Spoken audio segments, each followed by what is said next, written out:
sesi atau tema kita pada saat ini adalah Community Improvement for Sustainability. Sebelum kita memulai sesi pada siang hari ini, Co-Chair akan membacakan tata tertib pelaksanaan webinar ini dan susunan dari pembicara kita. Dipersilakan buat Mas Irfan untuk bisa menyampaikan.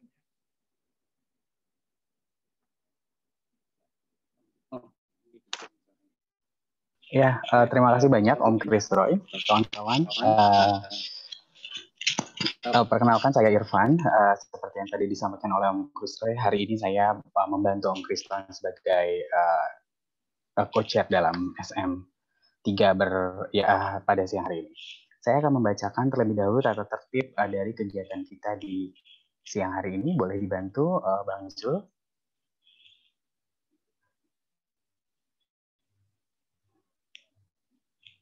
Ya, adapun pembicara kita oke. Baik. Ada beberapa tata tertib konferensi virtual GMT INA 2020 adalah yang pertama, peserta wajib mematikan suara dan video. Untuk satellite meeting, abstract session, dan skill bidding, workshops, peserta diharapkan mematikan mikrofon dan video kamera saat memasuki ruang meeting. Peserta hanya bisa menyalakan mikrofon dan video kamera apabila sudah diizinkan oleh moderator atau host. Untuk pertanyaan dapat disampaikan melalui chat ke bagian administrator atau host dan co-host atau di platform chat yang tersedia pada link Zoom dengan format nama, asal instansi, dan panelis. Kemudian ruang ini adalah ruang aman bagi semua sehingga apabila ada peserta, semua peserta harus menghargai pendapat peserta orang lain. Kemudian Seknas GWL INA sebagai penyelenggara berhak mengeluarkan peserta yang melakukan perundungan, pelecehan, dan segala bentuk diskriminasi. Kemudian jika kawan-kawan ingin memposting kegiatan ini di sosial media, kami persilahkan dengan menggunakan hashtag GMT-INA 2020, hashtag GWL-INA, hashtag WeShareWeLearn, and hashtag StrangerInDiversity. Saya kembalikan kembali kepada Om Chris Roy.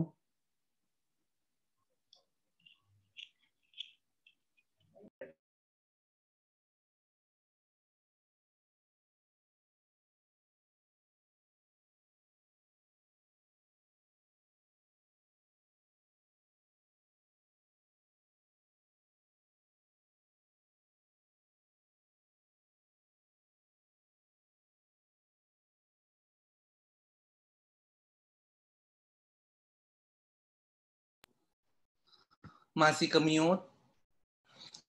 mute, jadi kita nggak dengar. Bang Chris?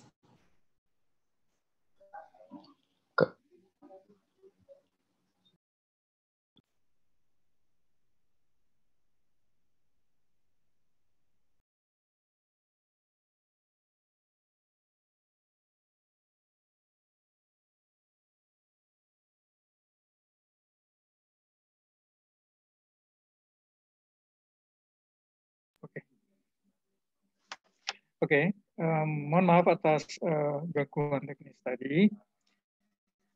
Jadi dalam sesi ini kita akan membahas tentang Community Improvement for Sustainability dan ada beberapa narasumber yang sudah kami siapkan untuk memaparkan beberapa kegiatan maupun program-program yang mungkin sudah sukses mereka lakukan, sehingga itu boleh kita share bersama dan kita boleh mengambil dari pengalaman-pengalaman mereka.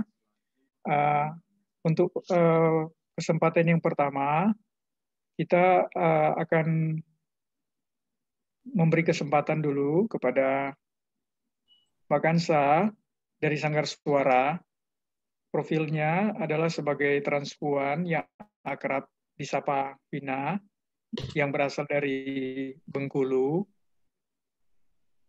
Ia aktif menjadi penggiat dalam isu transgender, khususnya hak-hak transgender bersama Sanggar Suara, yang saat ini ia ketuai. Ia memiliki pengalaman yang tidak mengenakan saat remaja. Ia bertekad untuk memperjuangkan posisi tawar dan hak-hak trans sebagai warga negara. Dengan semangat itu, ia sempat berhenti sekolah, kini mengejar kembali pendidikan dengan semangat ingin membantu trans di luar sana dengan kapasitasnya sebagai penggiat isu trans. Jadi itu adalah profil singkatnya. Dipersilakan buat Pak Kansa untuk menyampaikan materinya. Oke, terima kasih Bang Roy. Terima kasih Ya, juga untuk singkatnya. Ya, teman-teman, perkenalkan saya Kanza Pina, sehari-hari bekerja di Sanggar Suara, dan saya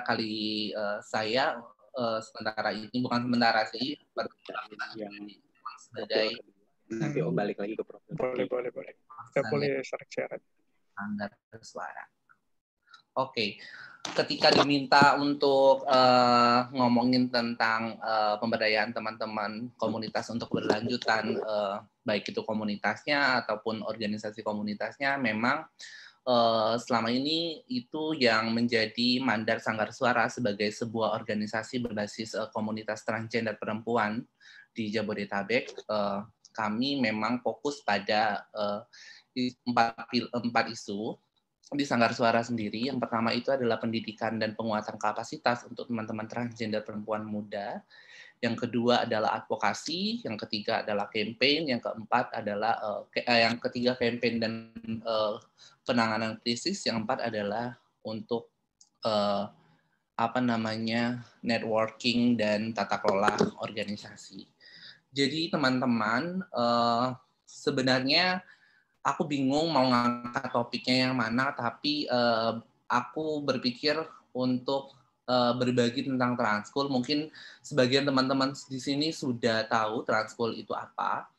Jadi sebenarnya agak boring ya ngomongin ini, tapi ya ini salah satu capaian Sanggar Suara yang karena kami konsisten untuk terus membuat Transkul terus ada ya, agar menjadi platform atau media belajar teman-teman transgender perempuan di Indonesia begitu.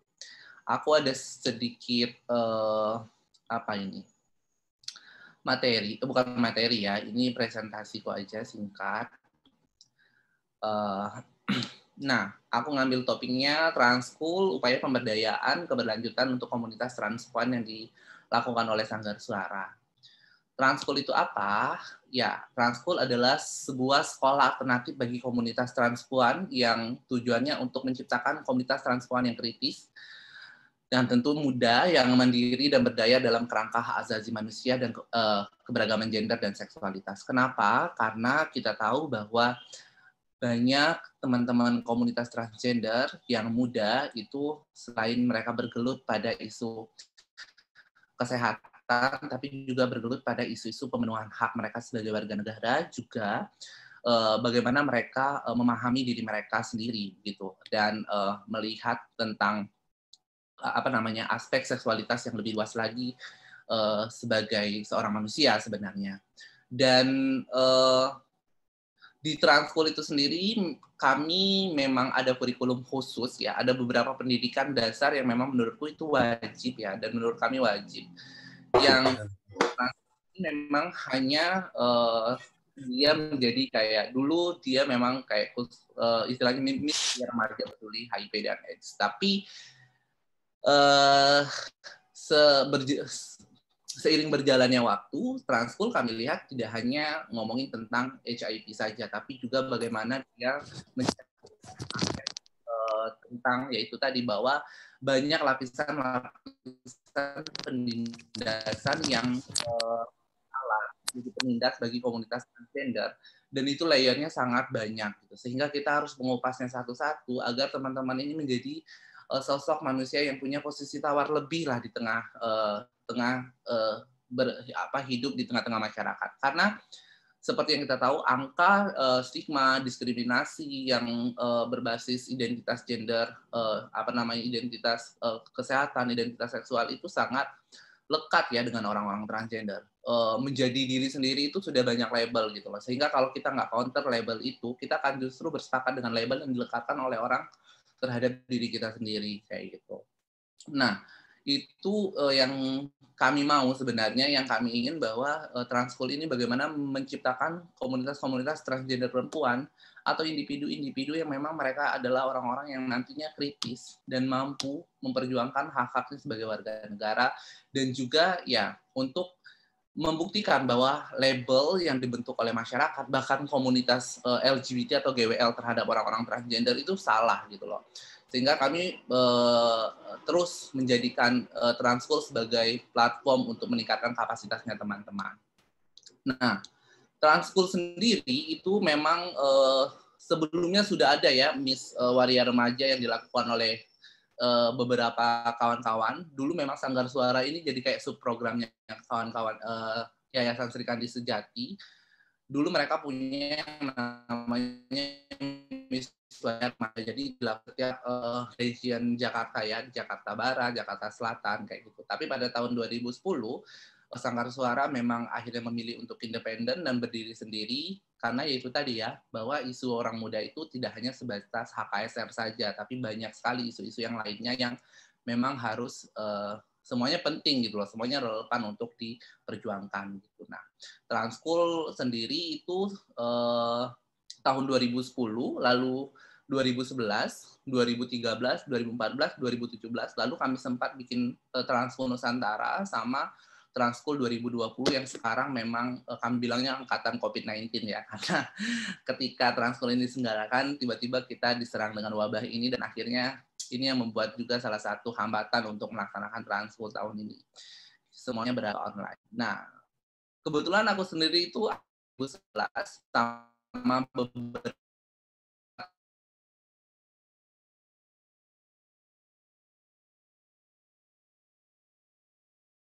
Transschool dan bareng aku lalu memang dia sekali dan satu-satunya sutradara transgender perempuan di Indonesia yang filmnya beberapa kali memenangkan ajang internasional, lalu ada setidaknya mereka berada di organisasi-organisasi komunitas yang lainnya gitu loh.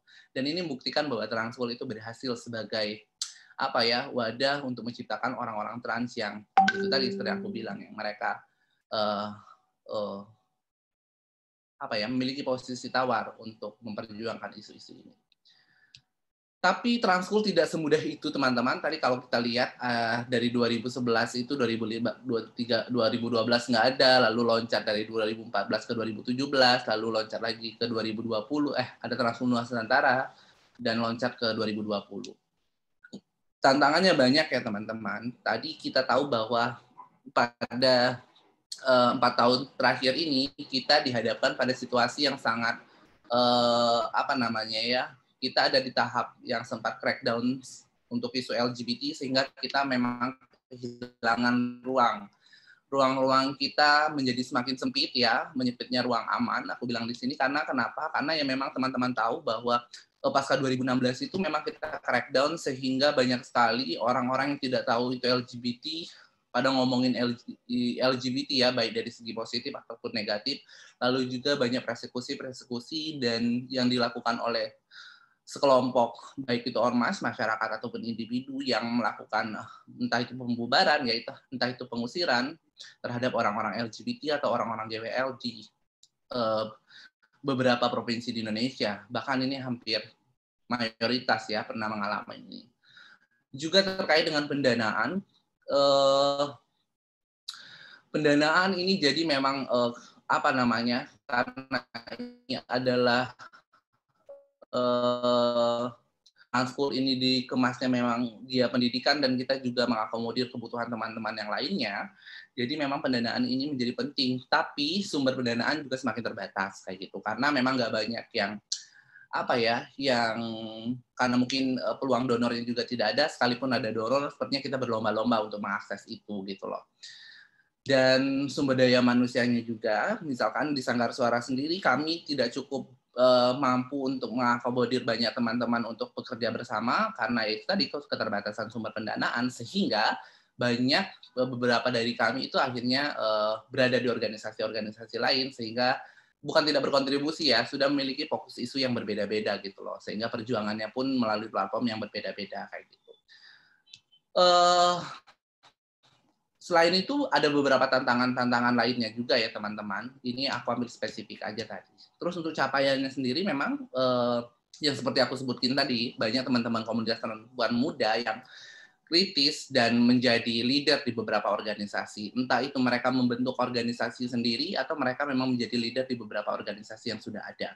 Itu hal yang progres ya menurutku, karena tidak banyak organisasi teman-teman transpuan di Indonesia. Sekalipun ada, itu pasti mereka adalah organisasi berbasis GWL ataupun LGBT, dan biasanya lead-nya adalah teman-teman cis, gay, atau kawan-kawan LSL atau kawan-kawan lesbian.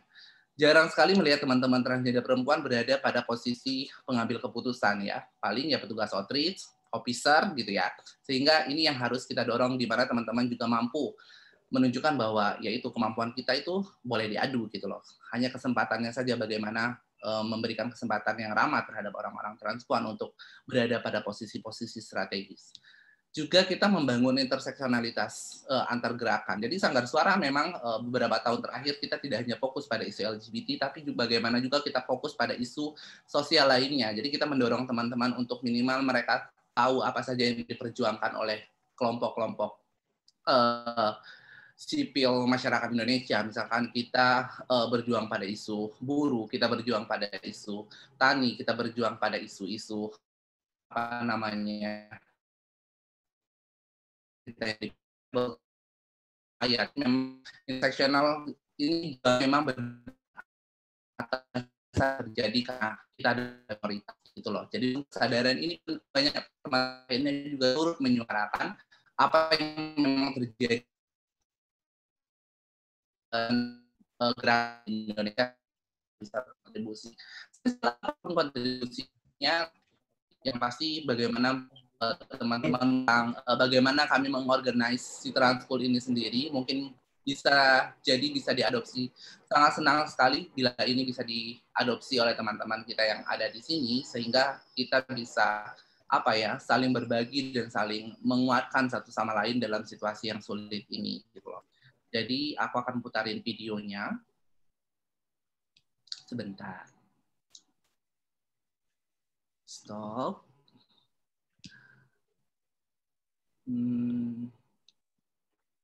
Ini sepertinya.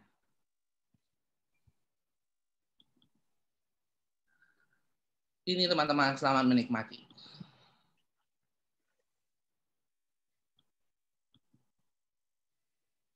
Sudah keluar belum sih?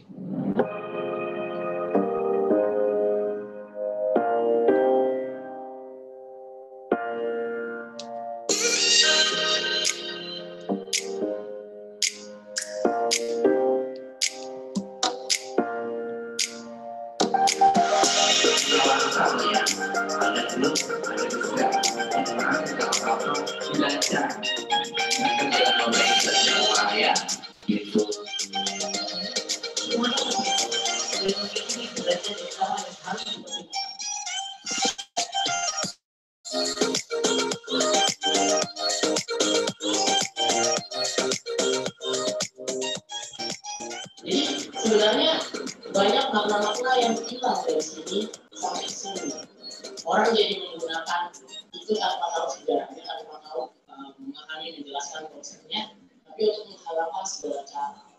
Ya, ini tentu sesuatu yang sangat berbeda sekali, di mana kalau di tahun-tahun sebelumnya kita hanya fokus di Jabodetabek, tapi sekali ini kan kita memang mencoba untuk memperluas teman-teman peserta yang terlibat. Jadi ini ada sekitar 9 provinsi, tentu ini menjadi tantangan di kami bagaimana karakter para peserta yang tidak kita kenal, lalu perbedaan budaya, bahasa, dan juga latar belakang sosial lainnya, itu menjadi tantangan sendiri di Transkul 2018 ini.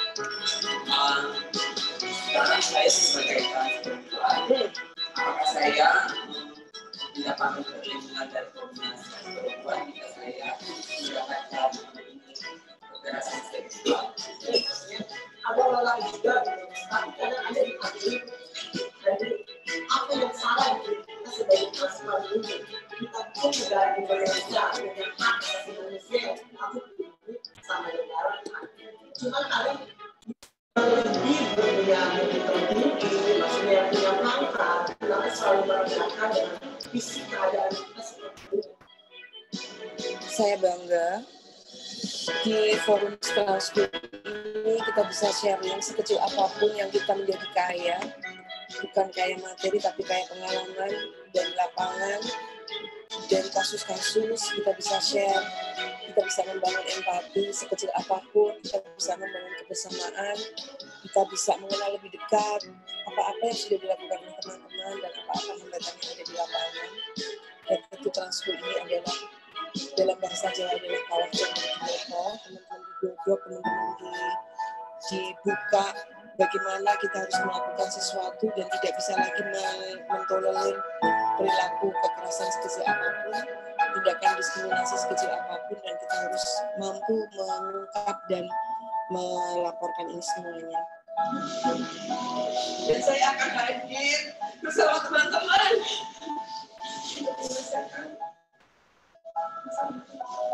Ya. Karena buat saya tidak akan pernah merasa bebas. Puan-puan lain ada yang belum bebas.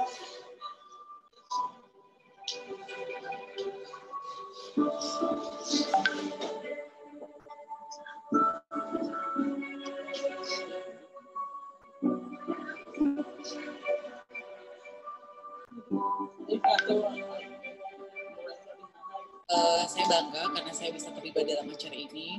Kebanggaan saya bisa kenal dengan teman-teman dari 9 provinsi, saya bisa mengenal lebih dalam mereka, karakter, budaya, ciri, sifat, dan kepribadian masing-masing.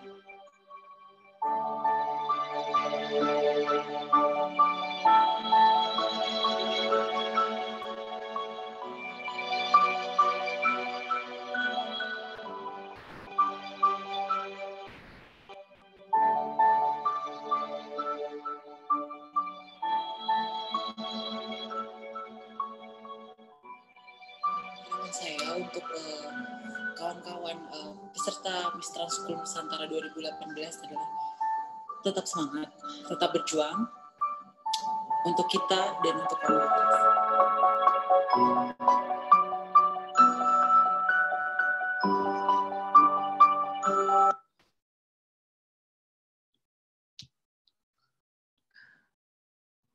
Oke, itu aja teman-teman dariku yang pasti adalah selalu berikan ruang kepada teman-teman kita yang paling tertindas, yang paling rentan, yang paling underprivileged, karena menjadi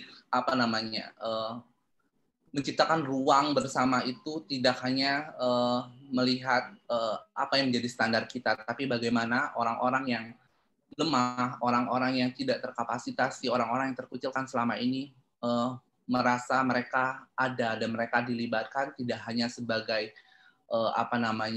beneficiaries, tapi juga dilibatkan sebagai pengambil keputusan, pencipta kebijakan, dan juga mengevaluasi apa yang sudah dibangun bersama-sama. Itu saja dariku. Nanti kita bisa berdiskusi lebih lanjut. Terima kasih.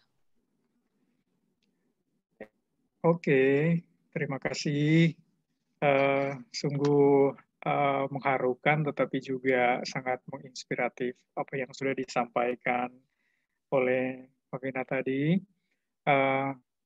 Itu adalah salah satu mungkin satu program atau kegiatan yang bisa membuat kita kembali semangat lagi untuk mengambil apa yang kira-kira boleh kita petik dari kegiatan-kegiatan yang sudah dilakukan oleh organisasi ini, supaya boleh diterapkan ke depannya di organisasi atau OBK atau instansi yang kita diami. Oke. Mungkin juga perlu diingatkan ke teman-teman bahwa jika ada pertanyaan yang akan disampaikan, bisa disampaikan melalui chat dengan menyampaikan nama dan kemudian pertanyaannya dari organisasi mana dan juga ditujukan kepada panelis siapa. Ada hashtag-nya, mungkin bisa ditampilkan.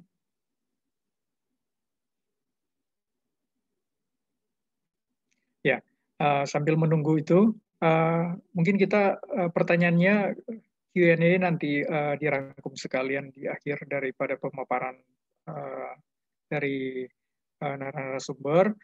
Kita akan ke narasumber berikutnya, Halo Mas Aditya. Dari Oke. Gimana kabar? Baik. Oke. Jadi kita nggak lama-lama lagi ya, Mbak Mas. Kita udah molor tadi soalnya. Profil dari Mas Aditya adalah seorang pemuda asal Bandung yang juga dikenal dengan Adit Gimbal, ya karena memang rambutnya memang gimbal. Ini mulai bergabung bersama Rumah Cemara pada tahun 2004. Saat itu ia berstatus sebagai sukarelawan pada divisi perawatan NAPSA. Sejak Agustus 2017, diangkat menjadi Direktur Eksekutif Rumah Cemara. Oke, dipersilakan Mas. Thank you, Chris. Waktu bicaranya berapa lama ya? 15 menit kayaknya Mas. Lama. Ya. By the way, rambut gue udah nggak gimbal lagi sejak 2019. Tahu tuh si Ari itu. Makasih banget. Untung gue nggak nyiapin PowerPoint, soalnya kalau gue nyiapin PowerPoint malu gue pasti ke PowerPoint-nya si Vina bagus banget. PowerPoint gue pasti masih template dari Microsoft. Cuma karena kita ngomongin sustainability ya, seringkali kita ngomongin sustainability itu selalu patokannya itu sustainability itu adalah uang, gitu ya, dana. Padahal itu kan bukan satu-satunya. Itu ya bagian dari salah satu aspek yang harus dipenuhi terkait sustainability. Tapi justru sustainability itu kan isu yang luas ya, justru tadi yang sudah dipaparkan oleh Vina dari teman-teman Sanggar Suara, itulah yang namanya sustainability. Dan saya juga mau sedikit cerita pengalaman dari Rumah Cemara. Jadi saya bergabung dari tahun 2004 akhir.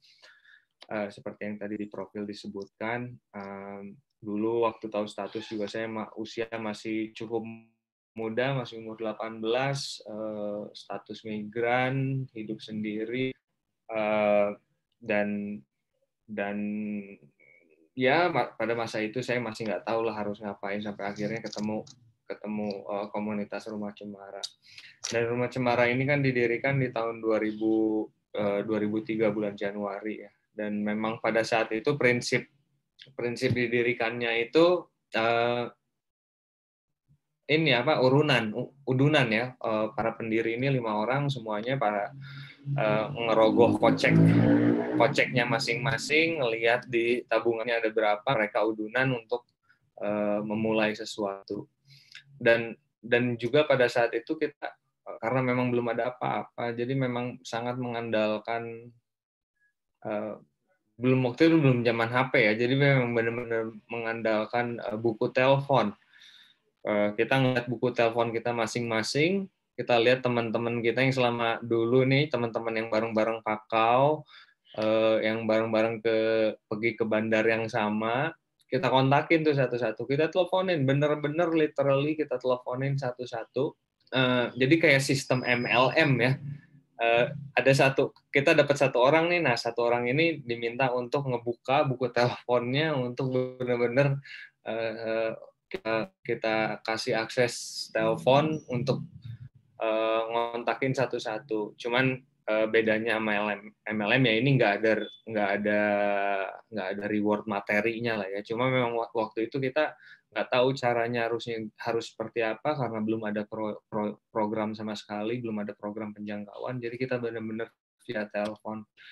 Si A kenal sama 5 orang itu ditelepon. Dan tujuannya pada saat itu adalah untuk ngecek kondisinya mereka, apakah mereka udah tes HIV atau kalau mereka masih pakai narkoba. Kalau misalkan pakai narkoba mereka mau berhenti atau enggak. Kalau mau berhenti, pada saat itu kan kami masih punya layanan rehabilitasi, kami nawarkan itu. Dan karena kota Bandung itu kan lebih cenderung kecil ya dibandingkan Jakarta atau kota-kota lain, dan memang secara budaya juga komunitas di sini sangat beragam dan sangat banyak sekali, dan cenderung memang budayanya itu, kami memang budaya yang selalu berkumpul, budaya silaturahminya tinggi. Jadi memang antar komunitas mau isu apapun itu pasti ada aja yang kenal. Itu kita saling mengenal. Jadi kalau misalkan si A ini, dia dia terlibat di Rumah Cemara, otomatis kita udah saling mengenal tanpa harus ada upaya membangun hubungan baru gitu. Seolah-olah seperti itu. Pasti kita udah tahu di komunitas buruh ada siapa yang kita kenal, di komunitas tani ada siapa yang kita kenal, di komunitas yang lain ada siapa yang kita kenal. Nah, karena di awal seperti itu, jadi kami selalu menjaga nilai-nilai itu di organisasi kami. Nilai-nilai yang paling utama adalah yang selalu ditekankan sama pendiri-pendiri kami adalah berkumpul dan bersilaturahmi. Itu yang paling utama.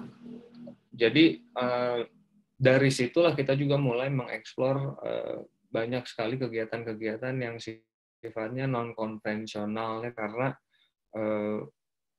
kita juga berpikir bahwa program-program yang dijalanin sama pemerintah, sama donor gitu memang sangat segmented banget ya.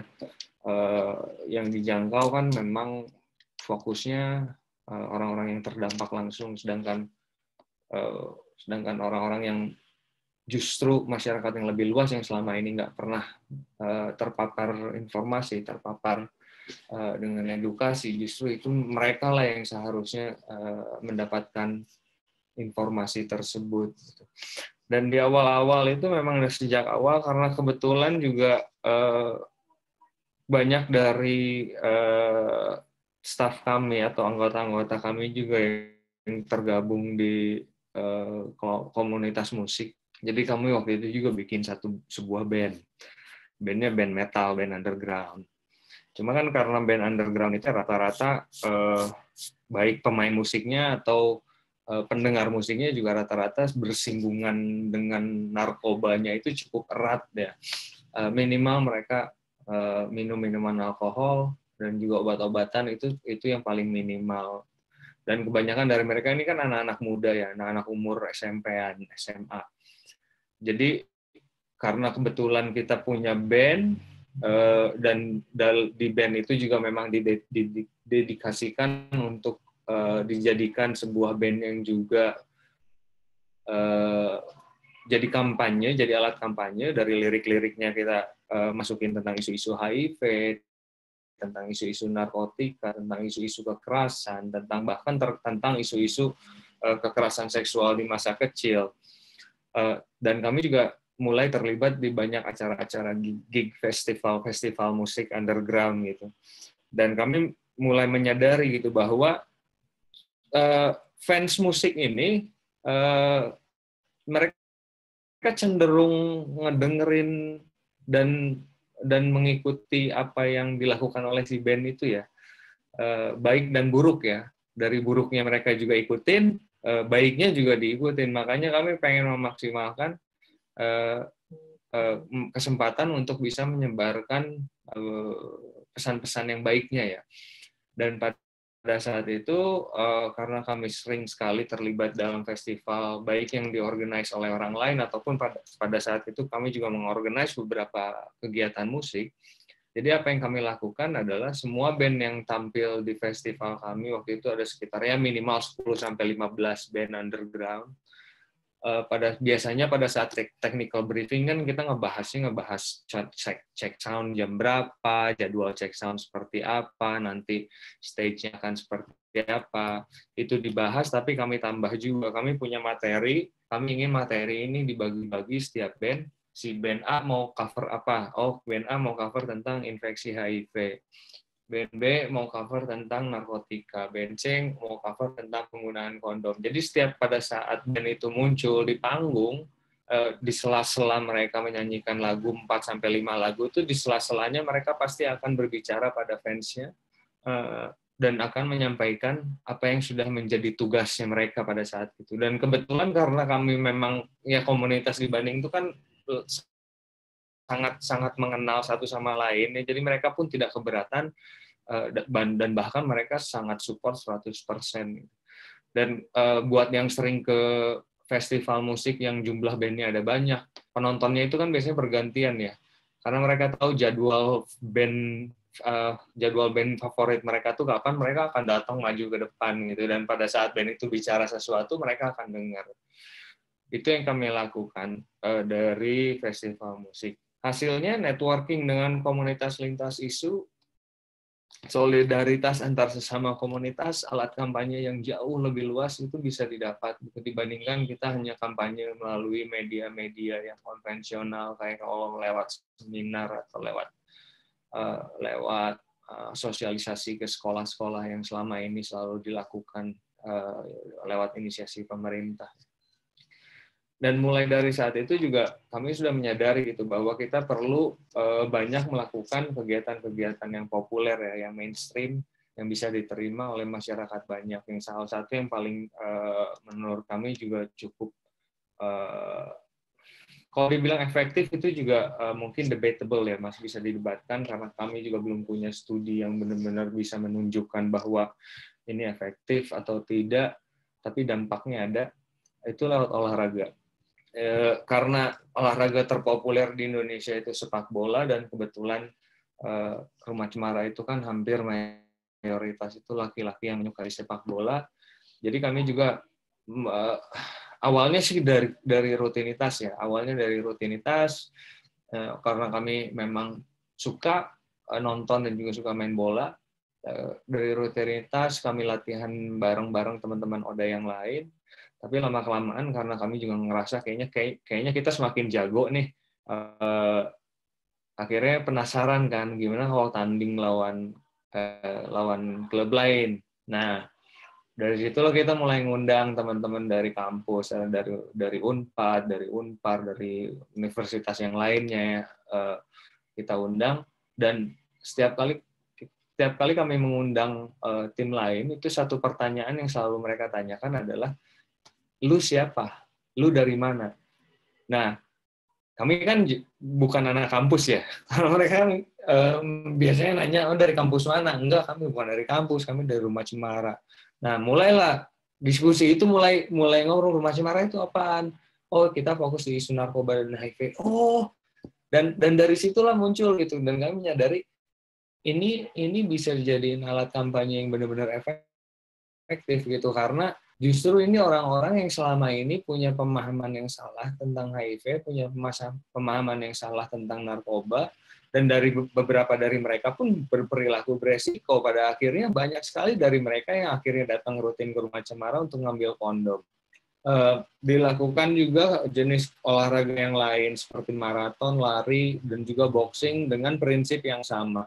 Jadi dari public awareness, public supporters, social media supporters ini sangat ngebantu kita untuk mengkampanyekan isu-isu kritikal tentang HIV dan narkoba melalui itu ya. Karena jujur aja kalau ngelihat followers di Twitter, followers di Instagram Rumah Cemara yang bisa dibilang cukup banyak, mungkin 3/4-nya itu bukan dari komunitas HIV, malah dari komunitas-komunitas yang memang mereka sukanya di isu sepak bola, sukanya di isu musik, atau di isu-isu lainnya. Jadi memang benar-benar masyarakat yang bukan dari bagian dari kelompok komunitas kita ini. Dari seni pun kita juga lakukan, cuma mungkin seni memang sedikit lebih segmented ya populasinya, karena nggak banyak kan yang ngerti atau bahkan suka seni, apalagi seni rupa. Tapi ada satu yang kami pelajari adalah dengan kita terlibat dalam kegiatan-kegiatan seni, terutama seni fine art atau seni rupa ya, ada banyak sekali budayawan, dan budayawan ini mereka influencer loh, apalagi budayawan kolot ya, yang udah senior, yang benar-benar udah tua.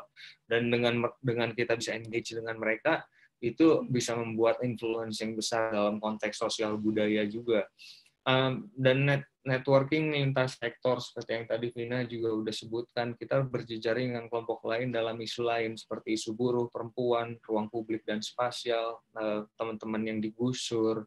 Karena mau nggak mau kita harus akui lah, isu HIV ini adalah isu gerakan politik ya.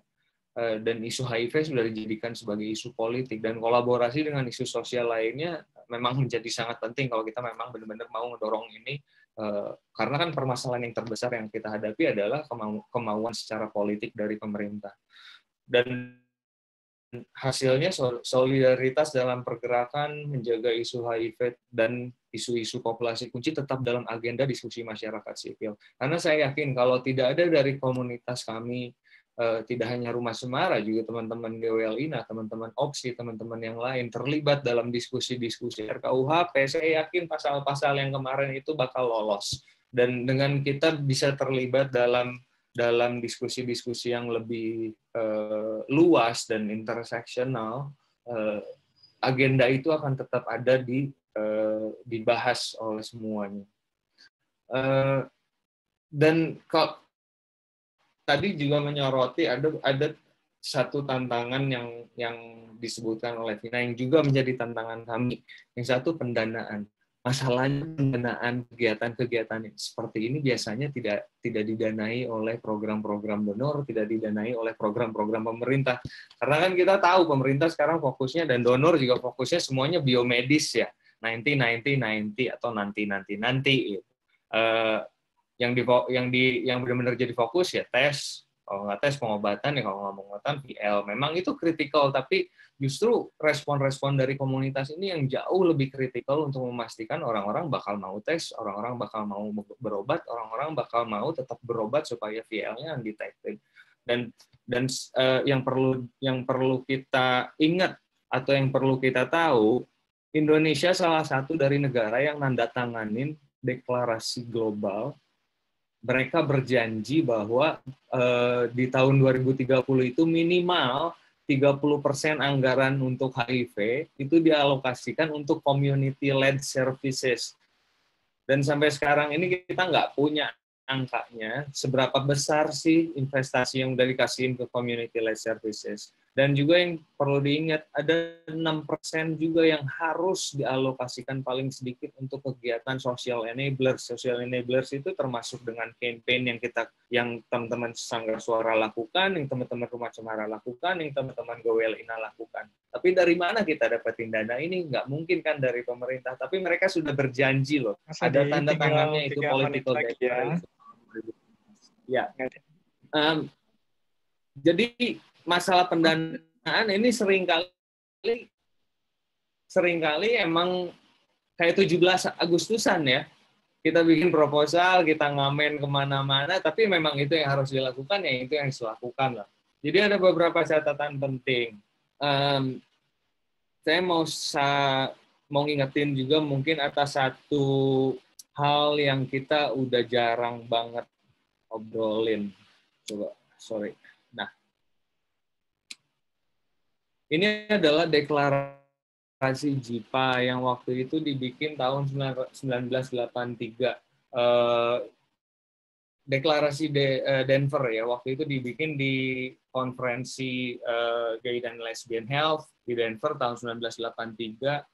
Ini adalah asal muasal berdirinya JIPA, Greater Involvement of People Living with HIV. Intinya adalah kami menolak untuk disebut korban, karena korban itu kan berarti bahwa kami itu kalah, atau enggak kami hanya seorang pasien, yang artinya kami adalah orang yang pasif, kami tidak berdaya dan bergantung pada orang lain.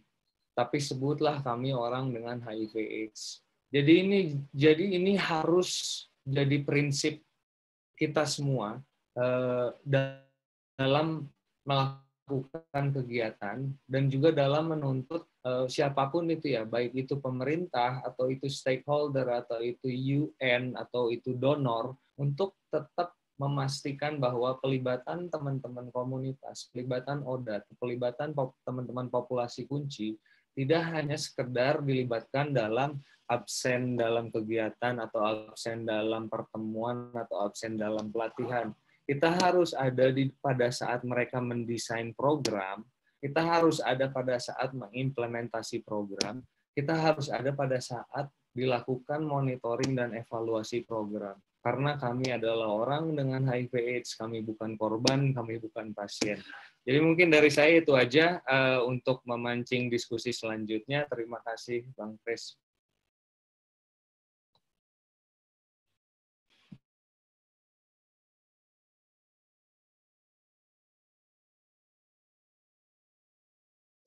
Ya, terima kasih Bang Adit. Cukup terdengar suara saya ya, karena Bang Kris ada masalah teknis seperti itu. Ya, sangat menarik apa yang tadi dipaparkan, bagaimana teman-teman Rumah Cemara bisa keluar dari dari hal-hal mainstream yang biasanya kita gitu, organisasi-organisasi yang di isu HIV kan hanya berfokus pada Om Kris boleh di-mute terlebih dahulu. Berfokus pada bagaimana kawan-kawan bisa mengakses pengobatan, perawatan, dan yang lain-lain. Tapi kita juga lupa bahwa ada banyak kawan-kawan di luar dari populasi kunci yang justru sebenarnya juga mereka rentan dan bisa jadi terdampak pada konteks HIV itu sendiri. Apa yang dilakukan oleh Rumah Cemara dengan menggunakan seni olahraga menjadi sebuah terobosan yang menurut saya sangat menarik, mungkin untuk bisa diadaptasi di kawan-kawan komunitas yang lainnya, bukan hanya di teman-teman populasi kunci dan jarum suntik, tetapi juga mungkin bisa diadaptasi oleh teman-teman MSM ataupun teman-teman dari populasi kunci yang lainnya. Oke, selanjutnya untuk pembicara ketiga kita ada Davi dari Inti Muda. Boleh Bang Jul boleh ditampilkan terlebih dahulu untuk profilnya Davi. Iya. Ya, saya akan sedikit membacakan profil dari Davi, atau nama aslinya Sepi Maulana Ardiansyah, akrab dipanggil Davi. Davi anak muda yang berstatus HIV positif, tetapi hal tersebut tidak membuat Davi hanya diam dengan status HIV-nya. Davi justru memiliki semangat lebih untuk hidup sehat dan terus berprestasi. Dari pengalamannya berproses selama ini, mengetahui status HIV adalah bukan sebuah hal yang mengganggu, dan hal tersebut untuk mengetahui status HIV merupakan hal yang sangat penting. Dan Davi berharap anak-anak muda sepertinya bisa dilibatkan dalam upaya-upaya penanggulangan HIV dan AIDS, tidak hanya sebagai penerima manfaat saja. Baik, silakan Davi untuk saya serahkan ruangan ini kepada kamu. Baik, terima kasih Bunda. Halo semuanya, teman-teman kakak-kakak, selamat siang. Aku kayaknya nggak perlu nyalain kamera karena biasanya agak nervous nih kalau sambil dilihat. Nggak apa-apa, oke. Ya, pertama-tama aku mau ucapin makasih banyak sama GWL INA karena sudah melibatkan saya mewakili Inti Muda Indonesia untuk berpartisipasi dalam kegiatan GMT, the first GMT conference ini. Ya, perkenalkan kembali, aku Davi. Saat ini hingga tahun depan Davi masih akan berafiliasi di Inti Muda Indonesia. Jadi tolong dicatat sampai tahun depan. Jadi tahun depan entah kemana. Ya, pokoknya makasih banyak. Terus ini prosesnya itu beberapa minggu yang lalu gitu ya, diminta sama Bang Ari gitu. Davi, ayo dong katanya mau nggak isi sesi katanya di conference ini, dan ini akan ngomongin tentang pemberdayaan komunitas. Ya, kami percaya gitu ya kalau misalnya pemberdayaan komunitas itu termasuk ke dalam proses pemenuhan hak-hak populasi kunci muda, dan itu sebetulnya sudah terakomodir juga gitu di dalam visi misi organisasi Inti Muda Indonesia, yaitu populasi kunci muda berdaya dan terpenuhi hak-haknya. Jadi di situ sudah tercantum gitu ya. Dan pemberdayaan komunitas juga termasuk ke dalam salah satu dari 3 area kerja utamanya Inti Muda. Selain melakukan upaya-upaya advokasi, jadi melakukan advokasi terkait dengan kebijakan diskriminatif kepada populasi kunci muda, dan juga membangun kemitraan gitu ya dengan stakeholder lainnya, dan itu juga termasuk ke dalam koalisi-koalisi yang saat ini Inti Muda ikuti gitu ya.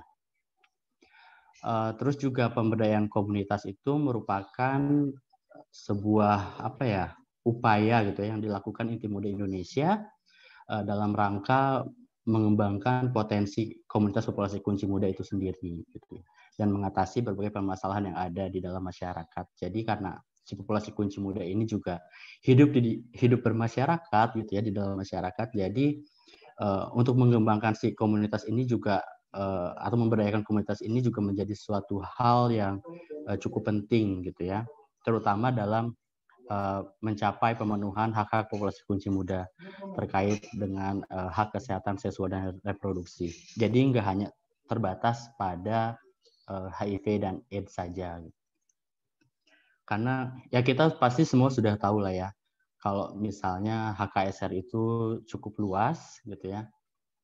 Ada gender di dalamnya, ada nafsa juga di dalamnya, dan isu-isu yang lain gitu. Nah, pemberdayaan komunitas yang dilakukan Inti Muda memang saat ini masih mengacu dalam upaya meningkatkan dan mengembangkan pengetahuan serta keahlian komunitas populasi kunci muda menuju kehidupan yang lebih baik. Jadi karena ini kita bekerjanya untuk orang muda gitu, jadi saat ini memang masih fokusnya itu masih di prevention, capacity building gitu ya, masih belum ke ke tahap yang jauh lebih luas lagi gitu. Nah, tujuan utamanya dalam pemberdayaan komunitas itu ya supaya si populasi kunci muda ini juga punya kemampuan gitu, terus juga mereka juga punya kemandirian gitu, baik secara ekonomi. Misalnya ya kan kita sudah tahu seperti yang tadi misalnya Vina mention bahwa untuk teman-teman trans gitu ya, kesulitan-kesulitan yang berkaitan dengan ekonomi gitu, entah itu pasti bermula dari misalnya pendidikan, itu juga sangat sulit itu diakses bagi teman-teman populasi kunci muda, apalagi beberapa kebijakan misalnya di sekolah, kalau misalnya mereka bagian dari populasi kunci gitu ya, mereka biasanya akan dikeluarkan gitu ya dari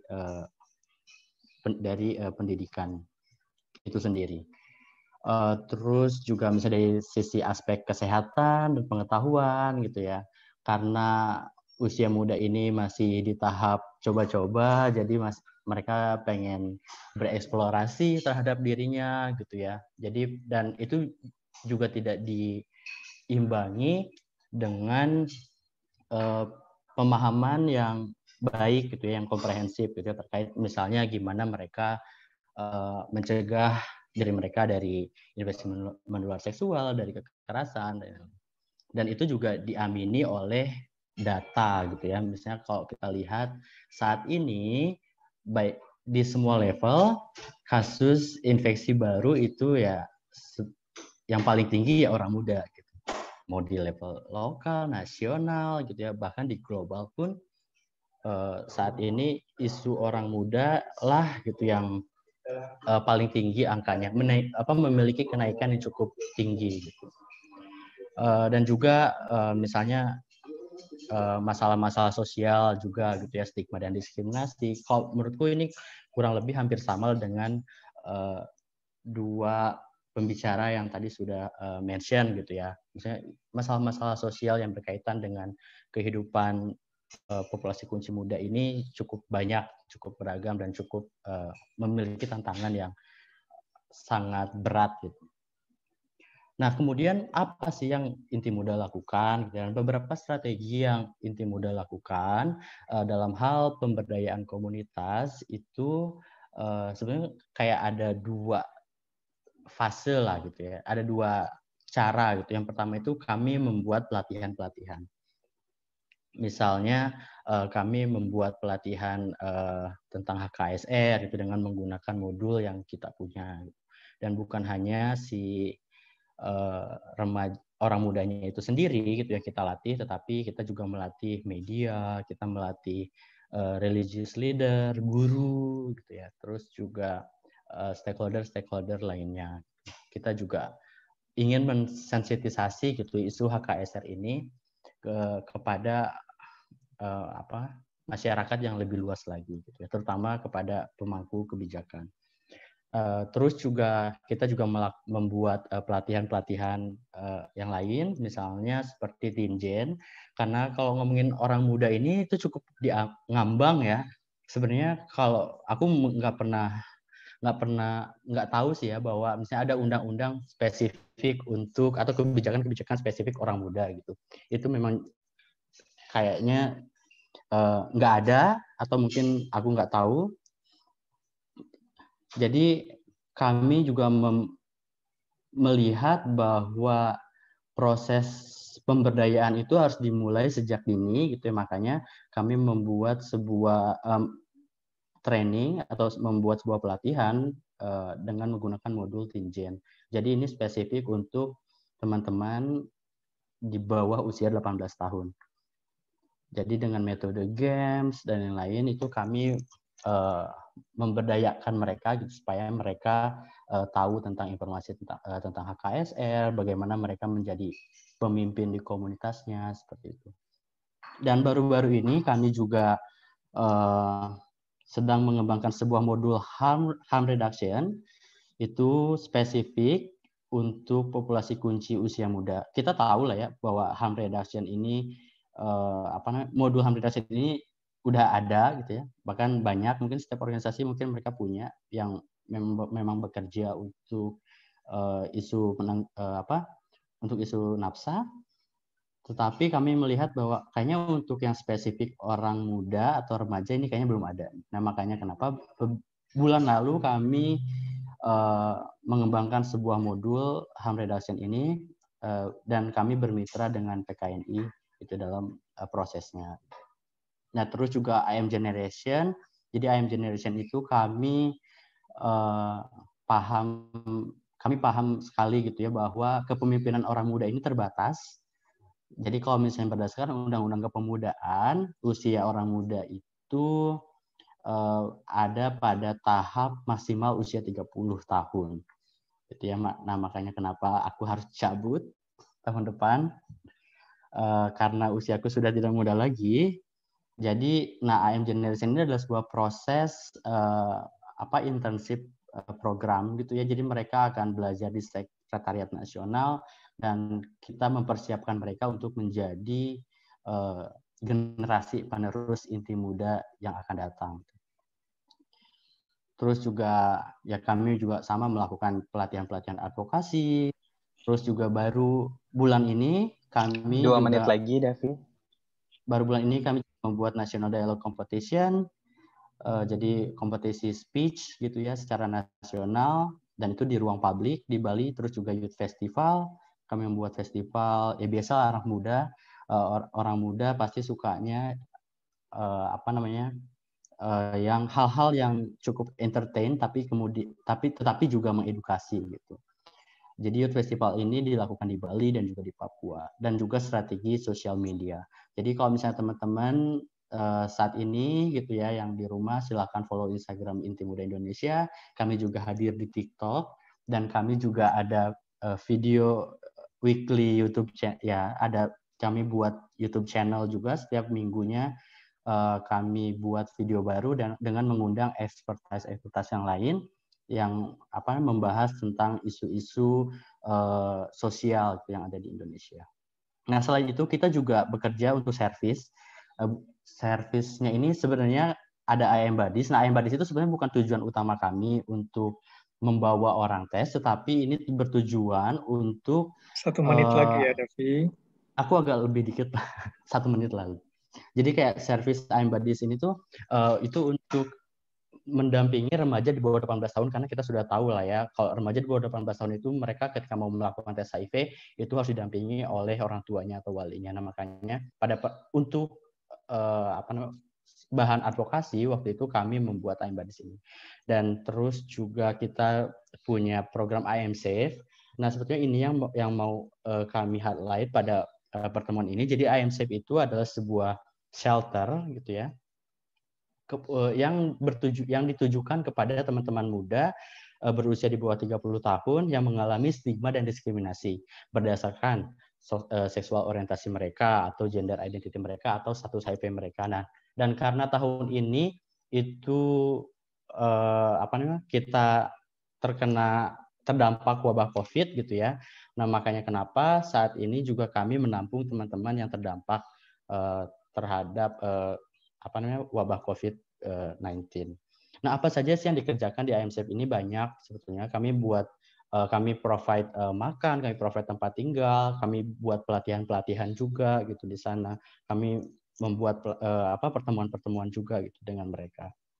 Dan Oktober ini sudah berjalan 1 tahun program shelter ini, itu sudah ada yang mengakses sekitar 27 orang dengan berbagai macam latar belakang. Ada yang korban pemerkosaan, ada yang mereka diusir dari keluarganya gitu ya karena orientasi seksual mereka, dan juga ada yang mereka ya diusir karena status HIV-nya juga. Tantangannya apa? Tantangannya cukup banyak ya. Misalnya karena orangnya itu datangnya itu kan nggak bebarengan gitu, jadi proses belajarnya juga jadi nggak sama gitu. Terus juga ya ruangan kami juga terbatas. Saat ini kami hanya menyediakan 4 kamar tidur ya. Jadi demand-nya banyak, tetapi kemudian kita nggak bisa memfasilitasi mereka semua. Gitu. Nah maka dari itu dari conclusion-nya kami, pemberdayaan komunitas itu sendiri itu merupakan salah satu proses yang memberikan fasilitas. Menurutku itu investasi ya. Karena aku pun misalnya saat ini ada di Inti Muda Indonesia, itu tuh berkat dari investasinya orang-orang yang lama gitu ya, yang memberdayakan aku gitu untuk menjadi seorang leader. Jadi dari Yayasan Intermedika, dari GWL INA juga gitu. Pada saat itu aku banyak belajar di sana, mereka memberdayakan aku sehingga proses investasi ini bisa mendorong aku gitu ya, terutama ya teman-teman populasi kunci yang usia muda untuk memanfaatkan lingkungan yang strategis gitu, supaya bisa berkelanjutan dan dalam jangka waktu yang lebih panjang. Itu aja sih kalau dari aku, Bang Kris. Terima kasih. Oke, aduh, terima kasih banyak atas share yang sudah disampaikan oleh Davi. Banyak pengalaman-pengalaman menarik yang sudah ketiga narasumber ini sampaikan. Tentunya ini akan sangat bermanfaat sekali buat teman-teman yang boleh bergabung dalam webinar ini untuk saling membagi sharing apa-apa saja yang kira-kira sudah dikerjakan dan menjadi tantangan-tantangan ke depan agar supaya kita akan semakin kuat dalam membangun berjejaring dan berorganisasi. Jadi jangan lupa juga buat teman-teman yang mungkin akan mau bertanya, silakan masuk ke room chat, bisa menyampaikan namanya, asal dari mana atau instansinya, dan ditujukan kepada penulis yang mana, agar supaya ini bisa lebih jelas lagi. Karena ini sangat menarik sekali, mungkin ada beberapa pertanyaan yang mungkin bisa saya gali dulu dari Rumah Cemara dan juga dari Inti Muda, di mana proses ini akan sangat berat sekali, tentunya ya Mas Davi sama Aditya, di waktu mau membangun organisasi yang baru, apalagi Rumah Cemara udah cukup lama ya, dari 2004. Sedangkan waktu itu mungkin sarana informasi berupa internet mungkin masih kurang ya, Mas, untuk bisa melakukan promosi atau apa. Kira-kira apa-apa saja yang bisa dilakukan agar supaya organisasi itu, apalagi organisasi yang berbasis buat teman-teman yang sudah ODA dan juga NAPSA pula. Jadi pastilah akan banyak mungkin stigma dan diskriminasi yang ditujukan kepada teman-teman yang ada di Rumah Cemara maupun di Inti Muda. Oke. Bisa ada feedback baliknya mungkin dari Mas Adit dan juga dari Inti Muda. Emang sih waktu awal-awal emang benar-benar media komunikasi itu sangat terbatas ya. Tadi kan saya cerita kita pakai sistem buku telepon gitu, benar-benar ngelihat kontak-kontak kita yang ada di buku telepon. Dan juga di awal-awal adanya program harm reduction untuk pertukaran jarum suntik itu kan kita turun ke lapangan bawa jarum suntik di dalam tas dengan resiko kita ditangkap polisi. Dan itu benar-benar dilakukan selama beberapa tahun. Kita masukin alat pemutih bleaching ke dalam lapas karena kita nggak bisa bawa jarum ke dalam penjara. Alat pemutih itu dengan alasan untuk sanitasi, tapi sebenarnya alat pemutih itu bisa dipakai untuk pembersih jarum suntik ya, untuk sterilisasi. Jadi memang banyak sekali cara-cara yang waktu itu kami lakukan, dan pada saat itu pun, pada saat teknologi belum maksimal ya, kami waktu itu harus berinovasi, dan saya yakin di sekarang teknologi yang sudah sangat membantu kita, inovasi itu justru harusnya semakin jauh lebih pesat ya, dan kita harus jauh lebih semakin kreatif. Ya tadi si Davi bilang TikTok. Nah, yang Rumah Cemara kita belum punya TikTok. Davi harus ajarin kita main TikTok nih. Iya. Nanti diajarin ya Kak Adit.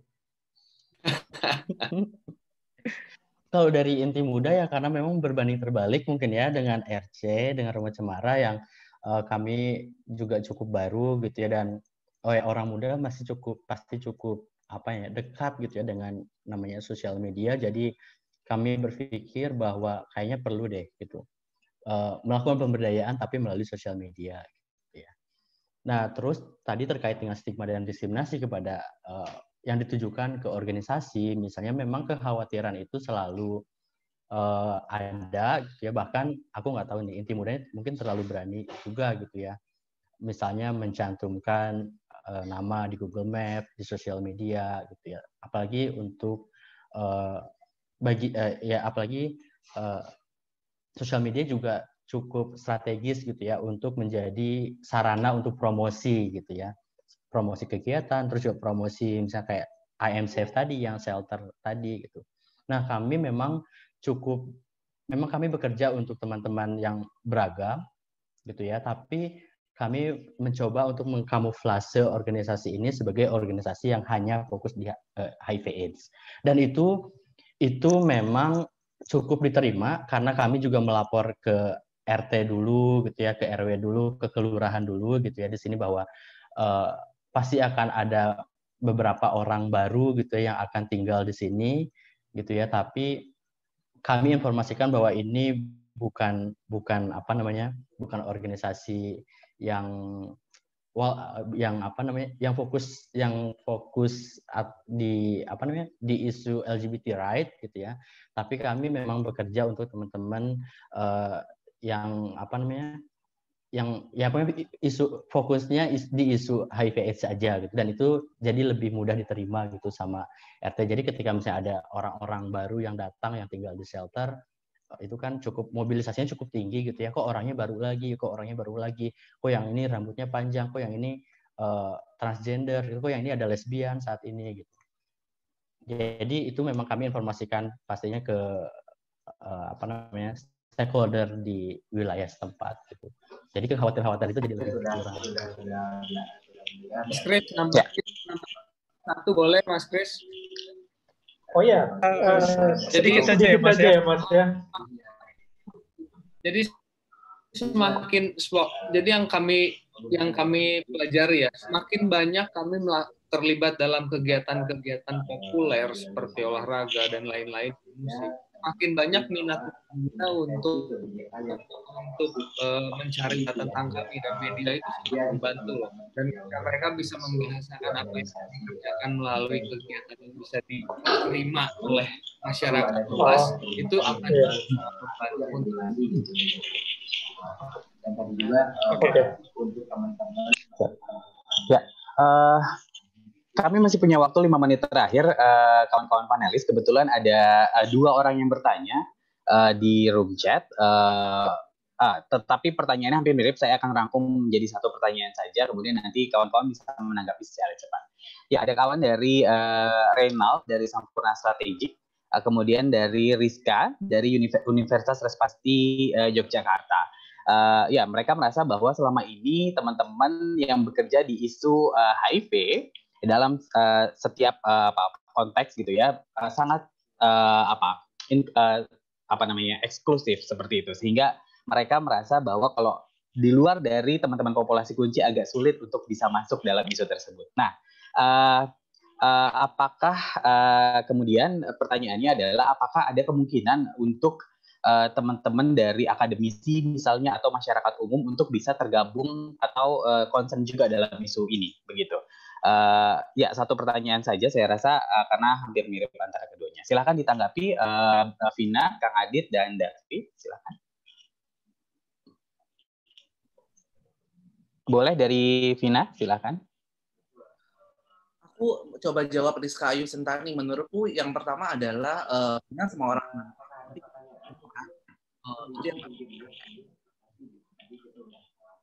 tapi kita bisa melihat kerentanan setiap orang itu berbeda-beda. Dan kenapa tadi aku bilang bahwa kita melihat layar yang berbeda-beda itu penindasan yang berbeda-beda, bukan berarti fokus isu kita yang berbeda-beda, tapi memang kita membutuhkan ruang spesifik gitu loh untuk memperjuangkan isu. Betul, semua orang rentan, tapi tingkat kerentanannya belum tentu sama. Itu yang pertama. Yang kedua adalah hanya ya teman-teman sanggar memang kita fokus ke teman-teman yang perempuan saja karena mandat kita adalah mandat organisasi yang teman-teman terjadi perempuan. Tapi untuk isu yang lebih luas kita berkolaborasi dengan kelompok-kelompok lain. Kalau tadi dicari ada kawan IP yang sama berjuang pada isu ini untuk teman-teman perempuan. Lalu bagaimana suara dengan itu? Tanggal suara dengan itu teman berjuang yang sama-sama memperjuangkannya di ranah tertentu. Kadang kita jadi server masing-masing, kadang kita duduk bareng untuk memperjuangkan isu yang sama.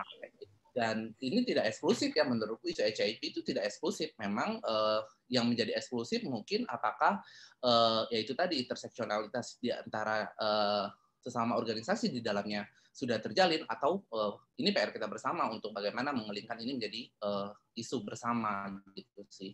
Jadi menurutku memang semua orang itu rentan, tapi aku tetap ya pada pendirianku tingkat kerentanan setiap orang itu berbeda-beda. Dan kalau berbicara apakah akademisi berkolaborasi, sudah banyak sekali ya, bahkan universitas yang punya sektornya di universitas mereka untuk membahas isu HIV secara spesifik, misalkan PPH Atmajaya, lalu beberapa universitas yang lainnya memang ya itu para akademisi yang memang fokus pada isu-isu HIV juga gitu loh.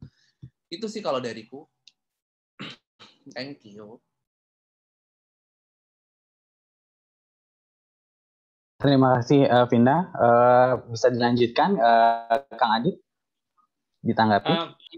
Nambahin aja dari Vina. Memang sih ya kita juga harus mengakui ya hampir kebanyakan organisasi yang bergerak di HIV ini masih cenderung fokus pada kotak dan perspektif isu-isu yang sangat spesifik populasi kunci dan HIV. Tapi ada organisasi-organisasi yang memang sangat inklusif, seperti Sanggar Suara juga sangat inklusif, Inti Muda juga saya tahu mereka sangat bergerak di isu yang jauh lebih besar. Dan kayak contoh gini aja, barusan saya dapat info besok ada webinarnya ILO terkait isu hak pekerja di masa pandemi dan juga terkait dengan HIV.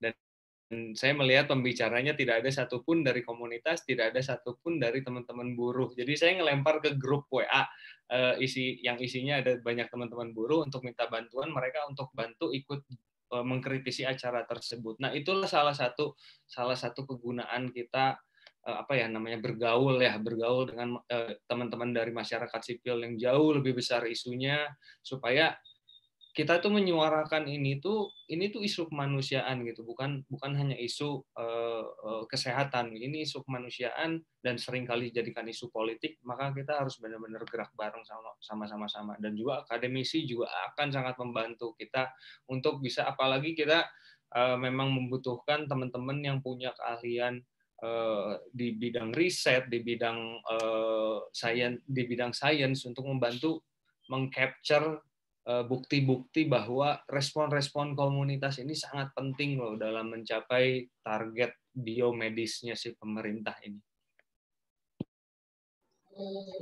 Ya, aku tambahin dikit ya. Dan ya silakan Devi. Ya, jadi kalau dari aku mungkin tambahannya adalah aku juga perlu mengkritik sedikit dari akademisi misalnya biasanya kepentingannya juga dari akademisi ini sebagian besar ya yang ditujukan ke Inti Muda itu biasanya untuk riset, untuk skripsi, untuk tesis, dan setelah itu what's next gitu, apa yang bisa teman-teman bantu. Makanya kalau ke Inti Muda nih, kalau misalnya ada orang teman-teman akademisi gitu yang mereka perlu apa namanya perlu data gitu ya, kita selalu minta oke, kita mungkin bisa bantu, tapi kemudian apa yang bisa kalian bantu gitu untuk kita, entah itu bisa kasih kita training atau apa gitu. Dan kadang-kadang sedihnya gitu, dari akademisi juga setelah proses penggalian data di sana juga nggak ada apa namanya tindak lanjutnya gitu, atau misalnya menginformasikan hasil dari data tersebut yang lain. Itu sedikit kritik aku juga sih untuk teman-teman akademisi. Terima kasih. Oke, terima kasih banyak Davi. Ya kawan-kawan, karena kita sudah masuk ke waktunya makan siang 12:30, saya rasa kita harus menyudahi sesi yang sangat menarik ini. Sekali lagi saya ucapkan banyak terima kasih kepada Vina dari Sanggar Suara, Kang Adit dari Perumahan Cemara, kemudian Davi dari Inti Muda. Terima kasih banyak.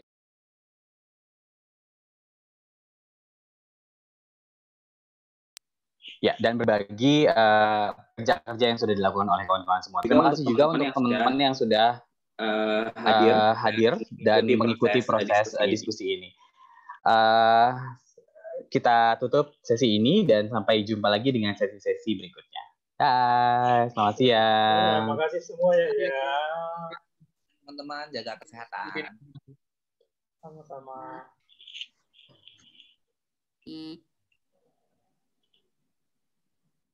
Oke, ada Mbak Vera.